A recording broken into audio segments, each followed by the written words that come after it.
I have decided to follow Jesus. I have decided to follow Jesus. No turning back, no turning back, no turning back, no turning back. ఈ పాట ప్రపంచంలో చాలా ప్రసిద్ధిగాంచిన పాట. ఒకానొక ప్రాంతంలో ఒకానొక దైవజనుడు అక్కడికి వెళ్ళినప్పుడు అది ఒక తెగ. అక్కడ నివసించినటువంటి ప్రజలకి సేవ చేయడానికి, సువార్త ప్రకటించడానికి అక్కడికి వెళ్ళినప్పుడు అక్కడ ప్రజలు ఈ పాట పాడుతున్నారంట. I have decided to follow Jesus. ఈ పాటకు అర్థం ఏంటో, ఈ పాటలో ఉన్నటువంటి భావం ఏంటో, స్త్రీలు వేసినటువంటి స్కిప్ని ఇప్పుడు చూద్దాం. గారో అనే తెగవారు కూడా ఈ ప్రాంతానికి సంబంధించిన వారే. ప్రస్తుతం వీరి ఆనవాళ్లు అస్సాం రాష్ట్రంలో కనిపిస్తుంటాయి. నిజానికి వీరు భయంకరమైన మూఢనమ్మకాలతో జీవిస్తుండేవారు. బయట వారెవరిని తమ ప్రాంతానికి రానిచ్చేవారు కాదు. పొరపాటున ఎవరన్నా వచ్చినా బ్రతుకునిచ్చేవారు కాదు. వీరు నరమాంస భక్షకులు. కానీ ఎంతటి కఠినాత్ములైనా క్రీస్తు ప్రేమకు దాసోహులు అవ్వాల్సిందే కదా. మరి వీరికి క్రీస్తు ప్రేమ ఎలా తెలిసింది? ఎవరు వీరికి క్రీస్తును పరిచయం చేశారు అని ఆలోచిస్తున్నారా? ఆ విషయమే తెలుసుకుందాం పదండి.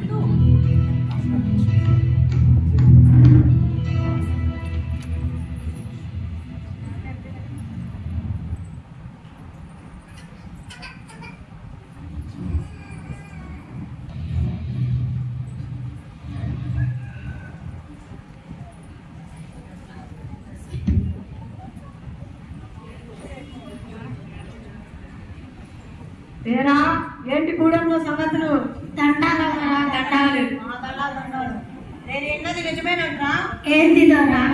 చాలా మంది తల మిషనరీలు వచ్చి ప్రతి గూడెం తిరిగి ఎవరో కొత్త దేవుడి గురించి చెప్తున్నారంట. నిజమేనా? అవును దొరా. మొన్న నేను అడవిలో ఉన్న కాబట్టి ఎవరో తలాగండి దీన్ని ఇచ్చారు. దీన్ని బైబిల్ అంటారంట. ఏంటి బైబిలా? ఎంత ధైర్యం నీకు?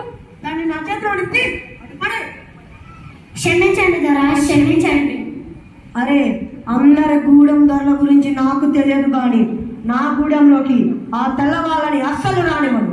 ఎవరైనా నా మాట కాదని వాళ్ళని రానిచ్చినా, ఆ దేవుడి మాటలు నమ్మినా వాళ్ళని చంపేస్తా. అర్థమైందా? చంపేస్తా. సరే దొరా, సరే.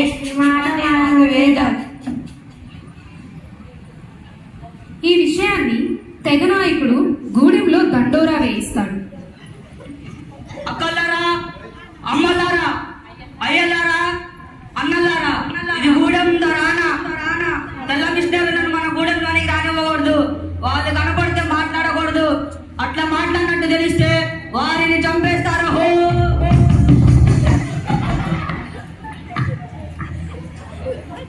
ఈ తెగలోని నోక్సింగ్ అనే వ్యక్తి తన భార్య పిల్లలతో నివసిస్తూ ఉండేవాడు.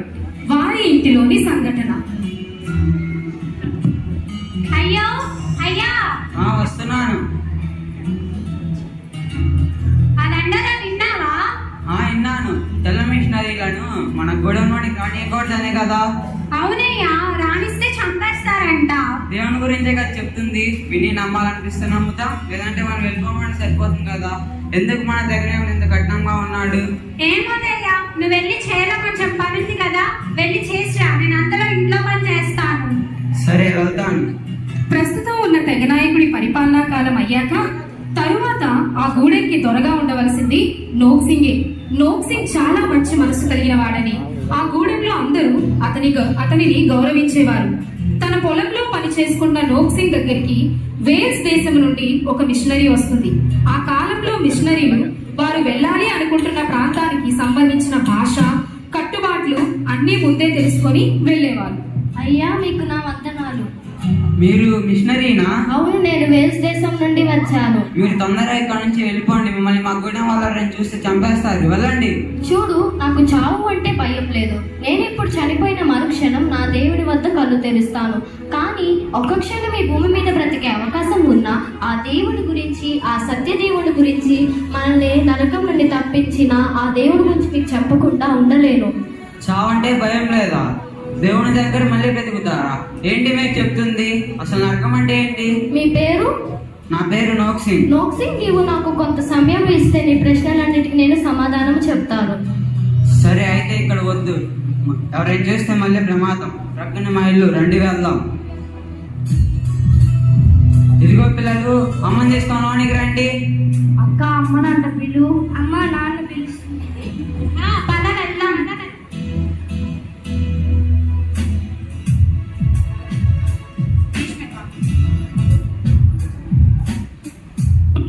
అయ్యా వీళ్ళేనా తెల్ల మిషనరీలు అంటే? మన ఇంటికి ఎందుకు తెచ్చావు? మన వాళ్ళు చూస్తే ఇంకేమైనా ఉందా? నా మాట విను, భయపడకు. కొద్దిసేపు మనతో మాట్లాడి వెళ్ళిపోతుంది. సరే కూర్చోండి. సరే అయితే ఇప్పుడు చెప్పండి.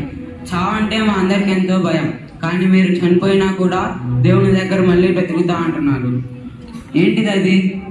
ఈ భూమి మీద బ్రతుకుతున్నది బ్రతుకు కాదు, మనకు చనిపోయాక కూడా మరొక జీవితం ఉంది. మనం ఇక్కడ జీవించిన విధానాన్ని బట్టి అక్కడ నిర్ణయింపబడుతుంది. అంటే మన పరలోకమా నరకమా అని. అసలు పరలోకం అంటే ఏంటి, నరకం అంటే ఏంటి?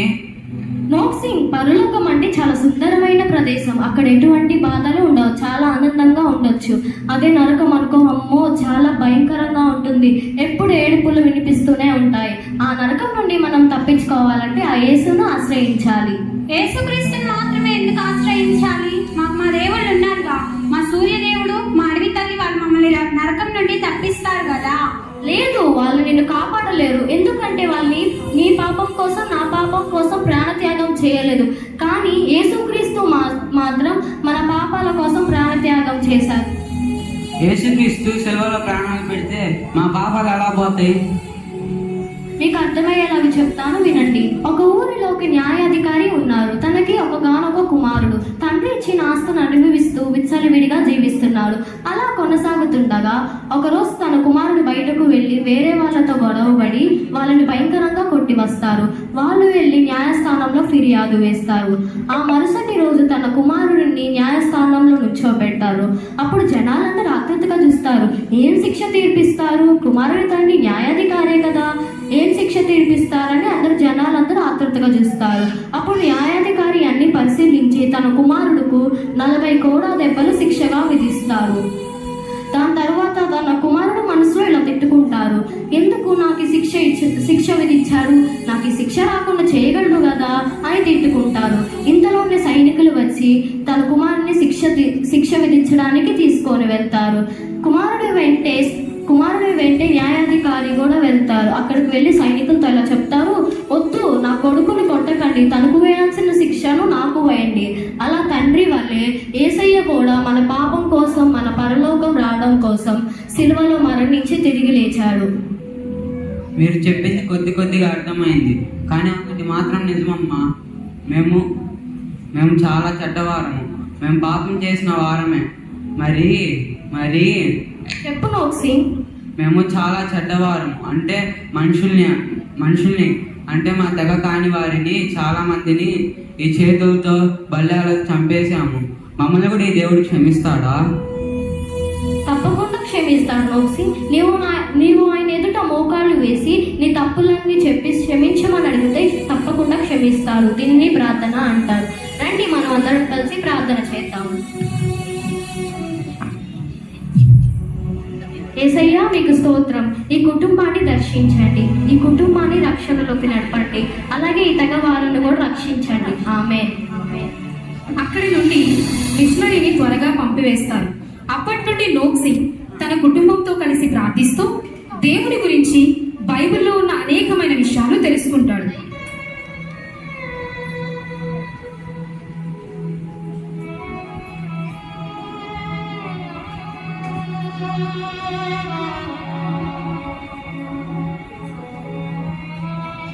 పిల్లలు, ఈరోజు కథ వినడానికి రెడీగా ఉన్నారు కదా? రెడీ. నిన్న మనం ఏం చదువుకున్నాం? 5 రొట్టెలు 2 చేపలు తెచ్చిన చిన్నవాడు యేసయ్య ఆశీర్వదించి దీవించి 5,000 మందికి పంచిపెట్టాడు. భలే చెప్పారే. ఈరోజు మరొక కథ చెప్పుకుందాం రండి. ఇలా నోక్సింగ్ తన కుటుంబంతో దేవుని కృపలో ఎదుగుతూ ఉంటారు. దేవుడు వారికి ఇచ్చిన ఈ రక్షణ ఆనందాన్ని ఇతరులకు కూడా పంచాలని నోక్సింగ్ అనుకుంటాడు. మెల్లగా తన గూడెంలో కొంతమందికి బైబిల్లోని విషయాల గురించి చెప్తూ ఉంటాడు. ఈ సంగతిని ఆ గూడెం దొర పనివాడు చూస్తాడు. అవును నోక్సింగ్, ఎంత పిచ్చి పని చేశావు. మా దొరకి చెప్తాను ఉండు. అయ్యా అయ్యా దొర, ఆ నోక్సింగ్ గాడు మీరు ఇచ్చిన ఆనను మీరేడయ్యా. ఆ దేవుడి గురించి చదివి మన గూడెం వాళ్ళందరూ చెప్తున్నాడయ్యా. ఏమన్నా నోక్సింగ్ ఎంత పని చేశాడు వాడు? వాడిని నా తర్వాత ఈ గూడెంకి ధర్మం చేద్దామనుకున్నా, కానీ వాడి పని చేశాడు. వెంటనే రేపు అందరినీ పంచాయతీకి రమ్మని చెప్పు. ఆ నోక్సింగ్ వాడికి చెప్పు, వాడుగా ఆ దేవుడిని విడిచిపెట్టకపోతే నా చేతిలో చచ్చిపోతాడని. రేపే పంచాయతీ, అందరు రావాల్సిందిగా కోరుతున్నాం. ముఖ్యంగా నోక్సింగ్ కుటుంబం తప్పకుండా రావాల్సిందిగా కోరుతున్నాం. ఆ దండోరా విన్నారు కదా, రేపు మనం అందరం వాళ్ళందరి ముందు నిలవబడాలి. వాళ్ళు మనల్ని ఏదైనా చేయవచ్చు. బైబిల్లో స్టెఫెన్ గురించి, శిష్యుల గురించి చదివాము కదా. వాళ్ళ ప్రాణాలు తీస్తామని బెదిరించిన క్రీస్తుని వారు విడిచిపెట్టలేదు. అలాగే మన ప్రాణాలు తీస్తామని బెదిరించిన మనం క్రీస్తుని విడవమని చెప్పాలి. గుర్తుపెట్టుకోండి, వాళ్ళు మనల్ని ఏది చేసినా మనం వారిని క్షమించాలి. ఎందుకంటే మనం పరలోకానికి వెళ్ళడానికి సిద్ధంగా ఉన్నాం, కానీ వారికి ఇంకా దేవుని గురించి తెలియదు. వారి రక్షణ కొరకు మనం ప్రభువుని వేడుకోవాలి. పిల్లలు, మీకు వేసిన చుట్టం ఇష్టమే కదా? చాలా ఇష్టం. అయితే మీకు రేపు భయం వేసినా ఒకటి గుర్తుపెట్టుకోండి, మనం వేసే దగ్గరికి వెళ్తున్నాము. ఇక్కడ కన్ను మూసిన వెంటనే మనం వేసే ముందు ఉంటాము. రండి ప్రార్థన చేసుకుందాం. ప్రభువా, నీ కొరకు సాక్షులు నిలబడుటకు మా కుటుంబానికి నీ కృపను శక్తిని ఇవ్వండి. మా గూడెం పేరును దర్శించండి, వారిని రక్షణలోనికి నడిపించండి. ఆమేన్. మరుసటి రోజు పంచాయతీకి ఆ గూడెం వారు వస్తారు. నోక్సింగ్ కుటుంబాన్ని బంధించి వారందరి మధ్యలోకి తీసుకొస్తూ ఉంటారు.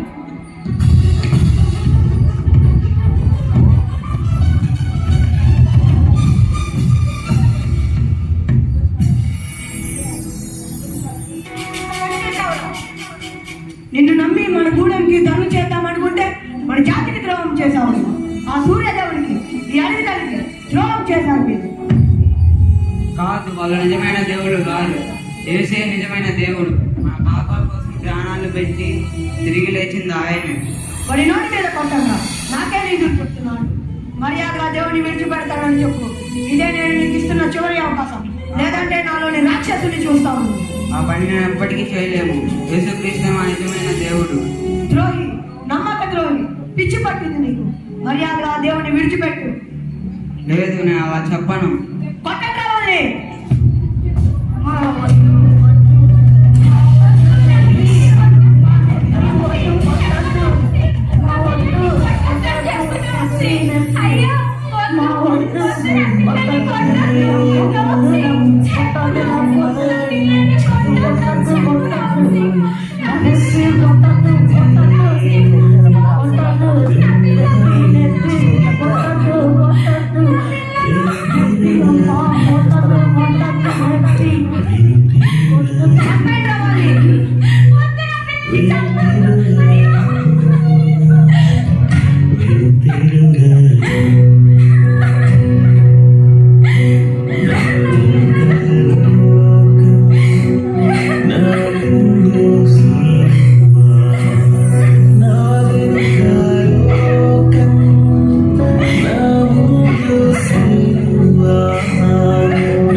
ఏడిరా నీ దేవుడు? ఎక్కడ? ఇప్పుడైనా దేవుడిని వదిలే, లేదంటే నీ భార్యను కూడా చంపేస్తా. లేదు, నేను అలా ఎప్పటికీ చెప్పను. చంపేంద్ర వాడి భార్యను కూడా.